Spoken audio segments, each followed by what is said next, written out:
Hey y'all, welcome back. Today we're checking out Before Bauhaus, How Goth Became Goth.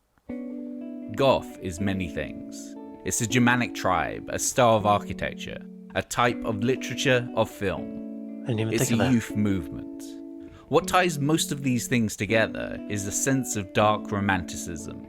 But despite Marilyn Manson and My Chemical Romance being infamous for their adoption of gothic fashion, their Goth? music isn't what would traditionally be classified as goth.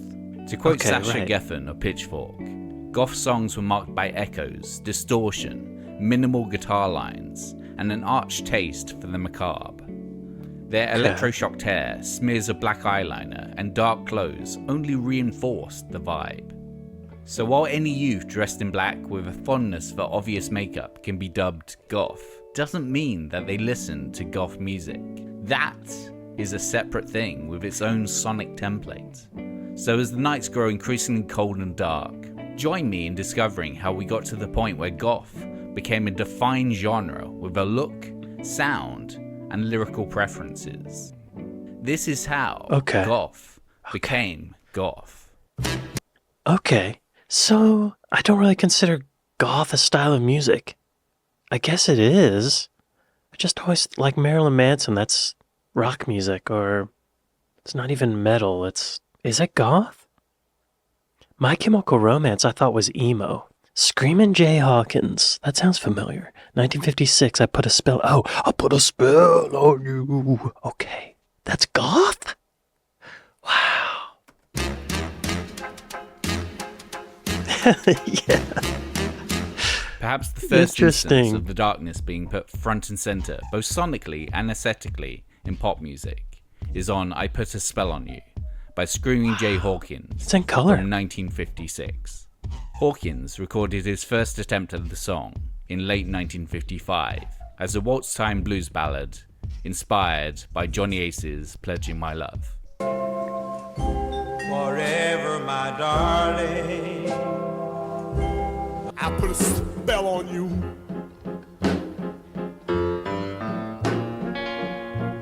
Sounds totally different. This version takes the song seriously, much like the better charting covers of the song by Nina Simone. I put a spell on you. And Creedence Clearwater Revival. Oh, what? Put a spell on you. I didn't know It is performed as a love song with a standard blues vocal. Changing label in 1956, Hawkins and his band decided to re-record I Put a Spell on You, but producer Arnold Maxon believed that they were too stiff. He brought in ribs and chicken and got everybody drunk, and we came out with this weird version. I don't even remember making the record. It all sort of just fell in place. Wow. I found out that I could do more destroying a song and screaming it to death. That's a good producer. What Hawkins did with the song was to act it, fully embody the theatre of That literally nose bewitching bone someone, thing. What? screaming, grunting, and moaning throughout.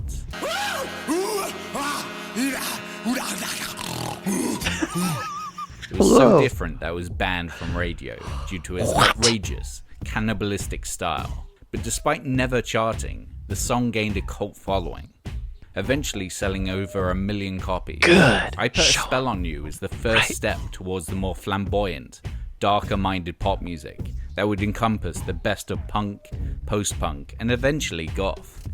Yeah, man, that's genuine. I don't know what, but that's genuine. I don't know what emotion's behind it, but I see how this is goth. This is more goth than modern goth. This is authentic witchcraft or warlockery. Voodoo. But this theatre was also brought to the floor in his live show. On stage, he would rise out of a coffin, wear a cape, and use dry ice as a part of his act. Future shock rockers like Arthur Brown, Alice Cooper, and Marilyn Manson all can be traced back to Screamin Jay Hawkins and his surreal take on I Put a Spell on You. Wow. I didn't know that was I didn't know that was a thing. I've heard that song on a commercial, I think. That's a good producer. He brought in ribs and chicken and got everybody drunk to loosen everybody up. And it worked. They sold over 1 million copies. Way to go. What happened to him? What happened to Screamin Jay Hawkins? Screamin Jay Hawkins. He passed away on February 12th, 2000. He received a nomination for the Independent Spirit Award for Best Supporting Male for his performance in 1989 indie film Mystery Train. He was born in Cleveland, Ohio. He wanted to be an opera singer. Then he started singing blues. 3 months after World War II ended, he joined the army. Okay. That's a good time to do it if you're going to do it right as the war's over. Oh, the grunts were considered overt sexuality, which is why it was banned. Okay. I mean, obscenity is in the eye of the beholder, right? That's not how I interpreted it. He lived in Hawaii. He died after emergency surgery from an aneurysm. Damn. He was 70, so that's pretty good. Okay, the end. 1967, The Doors. Oh, they were kind of gothy. Dark. Okay. On the cusp of psychedelic rock Leather in pants. Los Angeles were The Doors, defined by their extended jams, blaring organs, darkly poetic lyrics, and frontman Jim Morrison's raw sex appeal. Their debut self-titled album was released in January 1967. Light My Fire, despite getting the group banned from The Ed Sullivan Show for the line, Yeah, we couldn't get much higher. got the band into the pop spotlight, and their first #1 single. But the album had more darkness than a simple drug reference, especially present on the 11-minute closer, The End. This is the end, right? The Doors were the first group to be dubbed Gothic Rock in print. Really? In a live review by John Stickney in October 1967, there is terror in the sexuality of The End, Morrison's black masterpiece of narrative poetry. The lyrics and screams, which are The End, poured out of his mouth, malevolent, satanic, electric, and on fire. Initially written as a 3-minute pop tune about Morrison's breakup with a girlfriend, the track evolved through repeated airings at the band's resident Whiskey A Go-Go. Its funereal organ, subdued jazz drums, and whirring Eastern-inspired guitar lines slow burn into a fuck-loaded crescendo by the midpoint.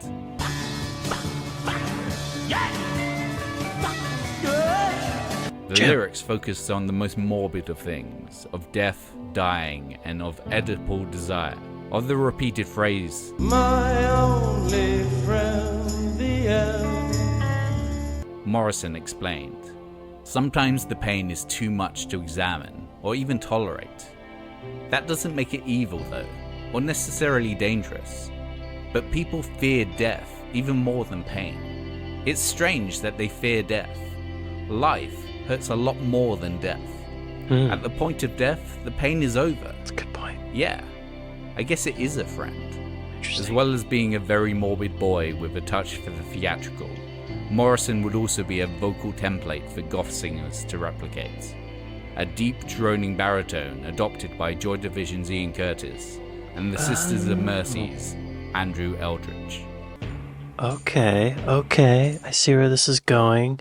Interesting. I was not expecting Jim Morrison to be in this, but it totally makes sense. Okay. The darkness. It's not as much of a musical style as it is an attitude or a perspective, a point of view, right? The Velvet Underground, they're goth. 1967, Venus and Furs and All Tomorrow's Parties song, All Tomorrow's Parties, The Velvet Underground. The Velvet Underground are a pivotal band. Pretty much any rock-centric genre that has burst forth since the end of the 60s can probably be traced back through their output. Punk is the obvious one, but also art rock, krautrock, shoegaze, twee, no wave, and beyond. So of course, goth is there as well. Its blueprint is audible on the New York band's iconic self-titled 1967 album, specifically on tracks Venus and Furs, Shiny, shiny, shiny boots of leather. and All Tomorrow's Parties. To all tomorrow's parties. MTV's Kurt Loder described the latter in 1984 as a mesmerizing goth rock epic. Both songs' content lyrically is much darker than what had previously been sung about in pop music, with Venus in Fur's tales of BDSM and All Tomorrow's Party's shadowy caricatures. The combination seems like an obvious step forward to Velvet songwriter Lou Reed. That's the kind of stuff you might read. Why wouldn't you listen to it? You have the fun of reading that, and you get the fun of rock on top of it. The Velvet Underground's version of rock is eccentric and cataclysmic, a droning rhythm combined with pummeling piano work and the siren song of the vocals. On both the aforementioned songs, Reed uses what he describes as ostrich guitar tuning, consisting of all the strings tuned to the same note, which gives the guitar a unique droning quality when played.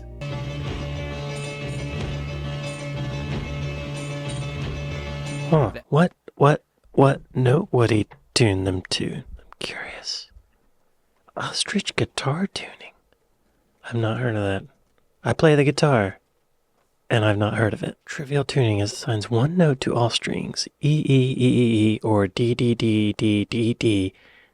The term ostrich guitar was coined by the Velvet Underground's Lou Reed after the pre-Velvet Underground song, The Ostrich.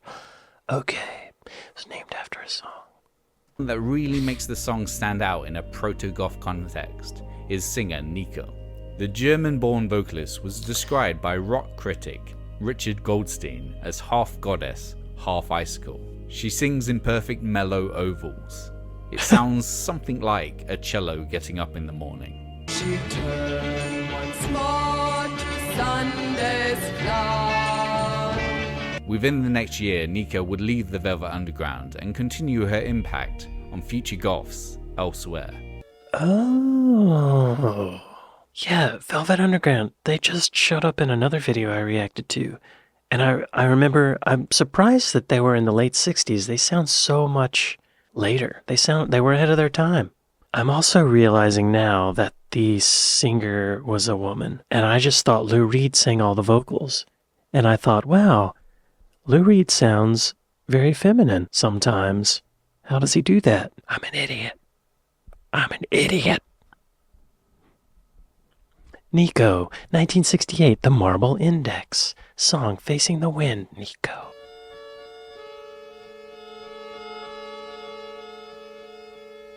Nico's debut solo effort, Chelsea Girl, was written by various other artists, including the Velvet Underground's John Cale and Lou Reed, as well as Bob Dylan and Jackson Browne. After this, Nico took some advice from The Doors' Jim Morrison for a follow-up, moved out west, and wrote an album of original material. The result was an album much more faithful to the oddly original artist that Nico was, and one of the defining albums in proto-goth. 1968's The Marble Index. The album was a significant move forward for Nico musically, but also in who she was as an artist. John Cale said she hated the idea of being blonde and beautiful, so The Marble Index was an opportunity for her to prove she was a serious artist, not just this kind of blonde bombshell. As such, to coincide with the recording and release of The Marble Index, Nico started wearing all black and dyed her hair blood red. This may give Nico the claim to the title of first modern goth girl. Quite unlike anything that had come before or after, The Marble Index, with tracks like The Frozen Ground and Facing the Wind, feature Nico's out-of-tune harmonium and compositions by John Cale. But now when they carry me away in the rain, close to the frozen borderline. Separate from the Velvet Underground. That's kind of terrifying. She scares me. Separate from the Velvet Underground's droning guitars, these tracks dwelt within a dark ambience consisting of violas, hammered out piano clusters, and off-kilter percussion. The whole album is barely 30 minutes long, consisting of 8 of the 12 songs Nico had written for the project, which was about as much as producer Fraser Mohawk could stand without starting to feel suicidal. Wow. This bleak, beautiful work captured an internal glamour, but marked itself as wholly singular. It did not have the inklings of folk that characterized her debut. but it was too uninterested in song structure to be truly seen as rock or pop. Yeah. This was I was going to say, it's pretty, 30 minutes, of that, no discernible beat, melodies, would be a lot. That's quite a listening trip. the Nico of All Tomorrow's Parties, a doombringer with a deeply sonorous voice, melded with pre-pop musicality. This ambient nature would be replicated in later goth music, whether in the atmospheric synths of the Couture twins, or the simplistic, spacious compositions of Bauhaus and Joy Division. Her voice can be heard in Suzy Sue, Bat for Lashes, and even Buick. Buick?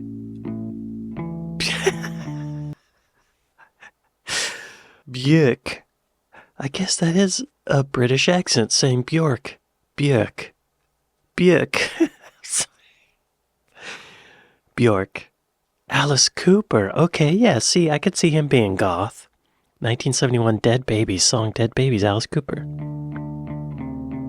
There were moments kinda that on would the inspire future goths in the gaps between hard rock and metal, whether it be the lumbering pace and haunted organ of Iron Butterflies in the Gada da Vida,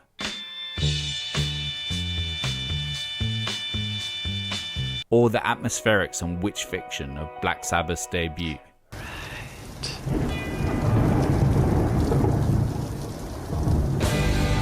But a key band in the aesthetics and theatrics of goth culture were Alice Cooper and their self-titled frontman, taking the flamboyant darkness of Screamin Jay Hawkins and bringing it up to date within a 70s context. Cooper employed capes, proto-corpse makeup, and various forms of staged suicide and mutilation in his live show. Alice Cooper realized early on that the more morbid side of things could be lyrically rich. One such example features on his 1971 Killer album, the controversial Dead Babies. Dead babies can't take care of themselves. It started out as a simple song about parental neglect. Bob Ezrin turned it into a gothic classic, a most misunderstood song. The track is almost cinematic in the way it combines atmospheric sound effects to tell its story of a mother uninterested in raising a child.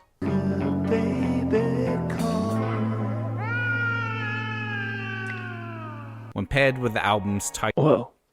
Let's read the lyrics to Dead Babies. I've never heard this. Dead Babies lyrics. Little Betty ate a pound of aspirin. Oh, she got them from the shelf up on the wall. Betty's mommy wasn't there to save her. She didn't even hear her baby call. Dang. Dead babies can't take care of themselves. Dead babies can't take things off the shelf. Well, we didn't want you anyway. La la la la la la la la la. Daddy is an agrophile in Texas. Mommy's on the bar most every night. Little Betty's sleeping in the graveyard, living there in Burgundy and White. Okay. Dang. Okay. Wow. title track on stage, audiences would see Cooper chopping apart baby dolls and climax with the ritual hanging of Cooper, while his Subtle. stage antics and persona has a direct link to 90s shock rock kings Marilyn Manson and Rob Zombie. His music would also be important to the late 70s punk scene. John Lydon of the Sex Pistols and Public Image Limited has stated that Killer is the greatest rock album of all time, while Damn singer Dave Vanian's preference for vampiric attire can be linked to Cooper. Okay. Okay. Yeah, it's not really the music, it's the attitude. That's being reinforced. Glam rock, 1973 to 77. Roxy Music, Brian Eno and David Bowie's song, Third Uncle Brian Eno. While it's generally assumed that goth evolved from punk, the dark-hued tendencies of the Damned and Susie and the Banshees bridging the gap, glam rock is where goth's influence started in earnest. Okay. Aesthetically, there's a short space between the two genres, with glam's sexual ambiguity, attraction to eyeliner and pale foundation, and the exaggerated clothing choices mirroring those of gothic culture. Sure, T-Rex, Roxy Music and David Bowie were more into glitter than their gloomy siblings ever would be, but there's a reason why all the key British goth bands list at least one of them as a key influence. Just listen to the sinister organ-infected slow burn of Roxy Music's In Every Dream Home a Heartache. Takes me further from heaven. Predating Goth's sexual darkness by being partly a love song to an inflatable doll. Inflatable doll. My role is to serve you. Breaking with Roxy man. Music in 1970. That's sad. This guy can't meet anyone. Ugh. My role is to serve you. Breaking with Roxy Music in 1973 after realizing that he would never wrestle creative control away from Brian Ferry. Brian Eno's solo career also features moments of definite proto-goth interest, whether it be the abstract instrumental cacophonies present on Blank Frank, or the ultra creepy Third Uncle.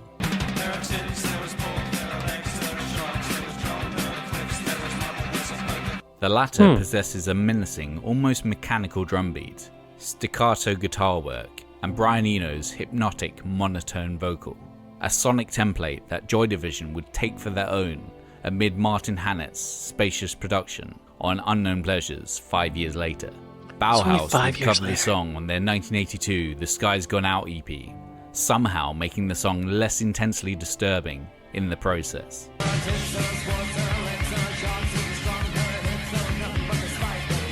Eno would later work with post-glam. Interesting. It sounds kind of happy, actually.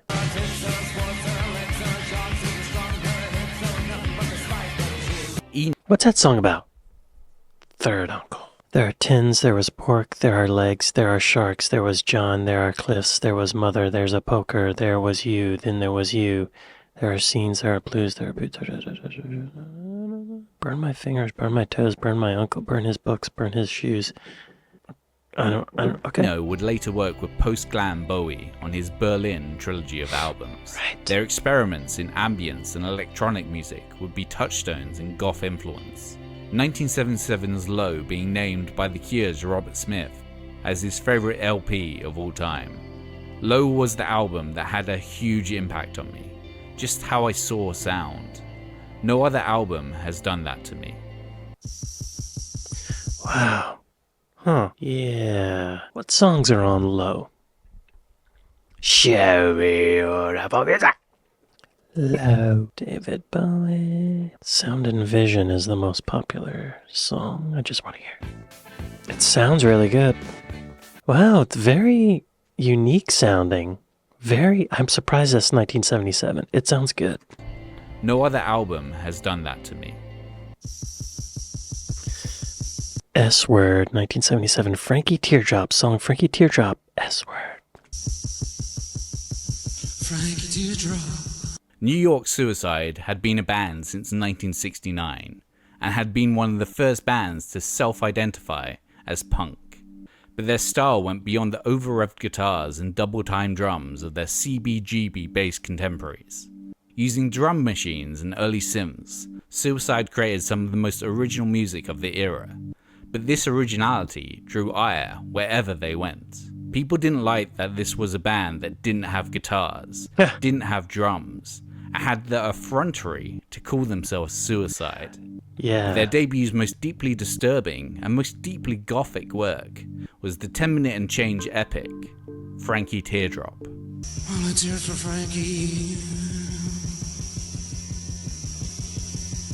Over Martin Rev's minimalist beat and pulsing synth work, vocalist Alan Vega in his agitated croon tells the unrelenting tale of a young father and factory worker driven to insanity by his poverty to the point of killing his wife, child, and then himself.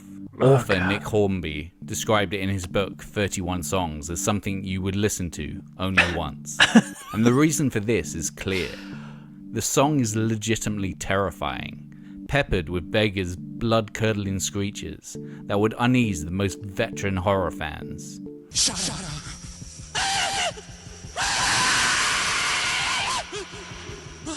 He told The Guardian in 2008, "It scares me still, to this day.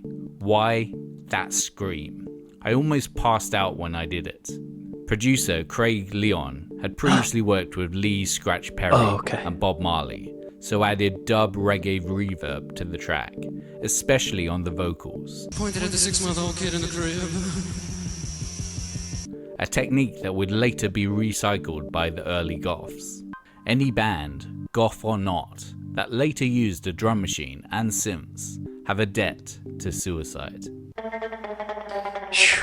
This is dark. I see the Doors in that, though, you know? I see that Jim Morrison influence for sure. Just to recap, Screamin Jay Hawkins, the Doors, Velvet Underground, Nico from Velvet Underground, Alice Cooper, Glam Rock, Frankie Teardrop, and now we're going into the Cramps. Okay. I love these Trash Theory videos because they really lay it out. I like how far back it goes. Be sure to go to Trash Theory and like and subscribe, y'all. The Cramps, 1978, Human Fly, song Human Fly, The Cramps.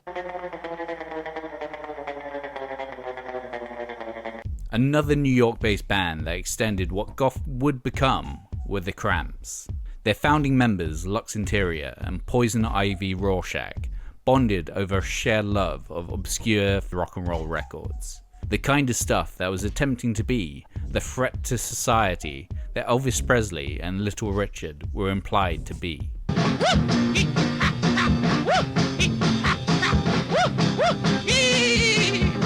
By 1977, they were recreating this rough around the edges rockabilly into their own form, sped up, distorted, and mashed up with B-movie characters and themes, in a form they dubbed psychobilly. While their first single was the cover of the Trashmen's Surfing Bird, their second would define their personal template, the raucous, horror-themed Human Fly.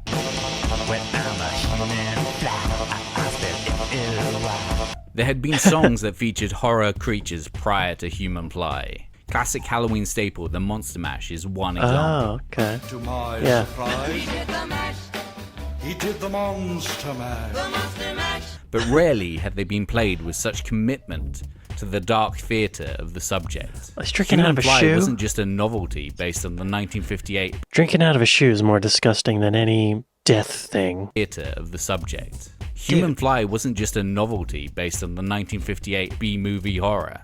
Lux's Elvis Hiccup delivery made him feel like he was an actual human fly.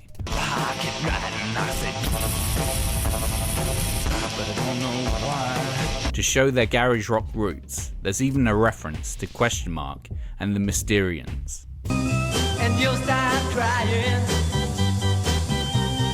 96 tears.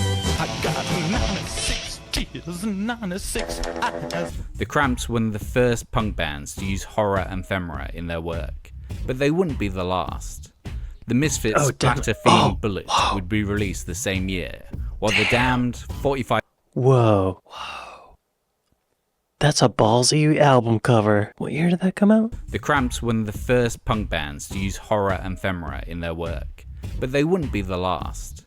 The Misfits' splatter-themed Bullet would be released the same year, while The Damned, 45 Grave, and much later AFI, My Chemical Romance, and Creeper would continue in this horror punk tradition. Okay, yeah.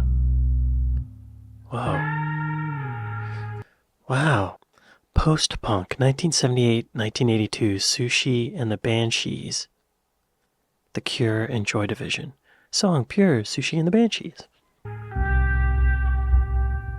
Punk was definitely a stepping stone towards goth. As a movement, especially in the UK, punk made it so that music, alternative to the mainstream, could get a look in. It made it so that loud, angry music could be seen as legitimate. Okay, yeah. And that you could dress whatever way you felt like dressing. One of the last first-wave British punk bands to get signed to a major label were Susie and the Banshees. Oh, Susie. Their frontwoman, Susie Sue, was famed for her exquisite eye makeup, inspired by Egyptian designs, and electroshock black hair. But her band's music was one of the first to be dubbed post-punk.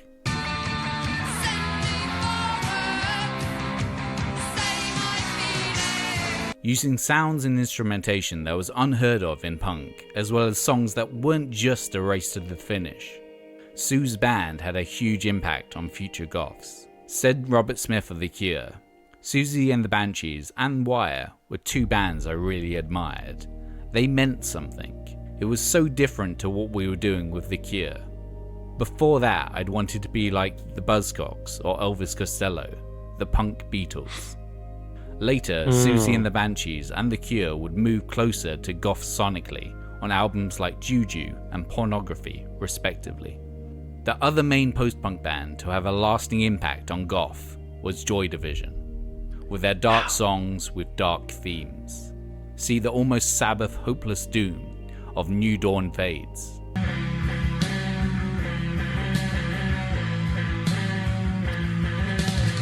Their 1979 album, Unknown Pleasures, aided with Martin Hannett's cavernous production, would be an influence on things to come.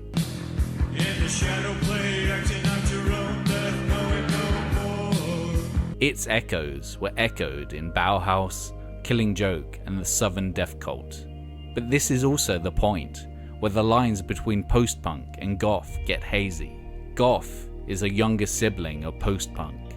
A post-post-punk, if you will. But Hannett in 1979 described Joy Division as dancing music with gothic overtones. Oh, wow, interesting. The gothic thing, people were using the term gothic to describe it that long ago. Bauhaus, 1979, Bela Lugosi's Dead song, Bela Lugosi's Dead, Bauhaus. That's interesting. So punk kind of opened the door to all this chaos, the darkness, the negativity, the attitude. It is like goth is post-punk. It's like punk was like the bursting of the bubble, and goth is the aftermath of that, the day after, the hangover. Bauhaus formed in Northampton, England in 1978. Their debut single, 1979's Bela Lugosi's Dead, was a towering monolith of a tune. 9 minutes plus of ominous bass line. Jeez.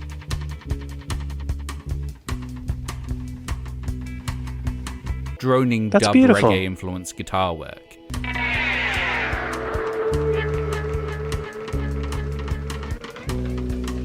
Scratchy, bone rattling drums.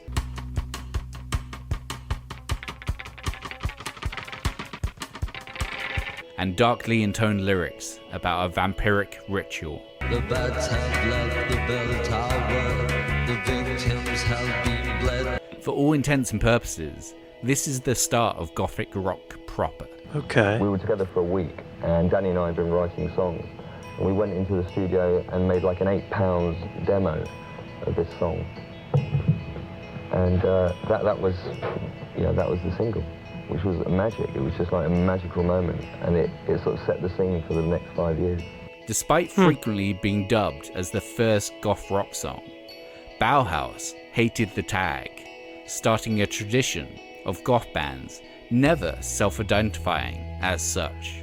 From Bela Lugosi's Dead, gothic rock had risen, energized by what had come before. That's interesting. So the goth people thought just calling it goth was missing the point. And it does kinda. When you put it in a category like that, it makes it seem like a joke. Or not important. They're talking about death, y'all. The theatrical delivery of Screamin Jay Hawkins, the deadpan croon of Jim Morrison, the atmospheric drones of the Velvet Underground and Nico, the shadow of Bowie, the staccato guitars of Brian Eno, the dub reverb of Suicide and Joy Division, and the monster movie worship of the Cramps, all compressed down to just shy of 10 minutes of pure gothic rock. Various other bands would help form the genre into its definitive form, from The Cure, Susie and the Banshees, Killing Joke, and The Birthday Party. Goth still exists today, but it has changed in appearance and sound. Yeah. Compare the work of Creeper,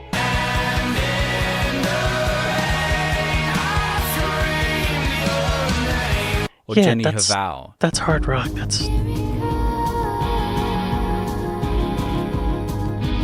To Bauhaus.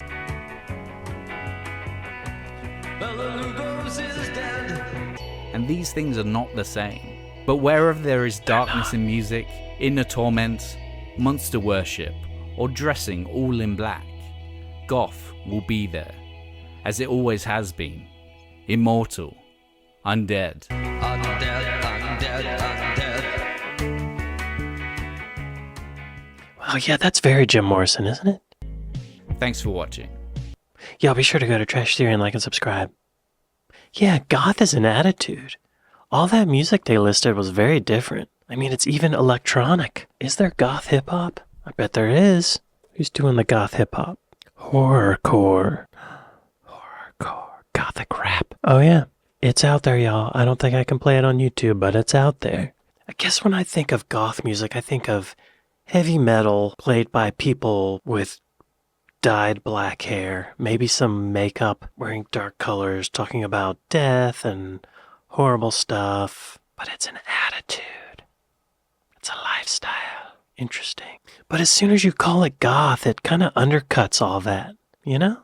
Because I think of the goth kids at school. I'm like, guys, come on. The goth kids at school were just the kids that hated themselves.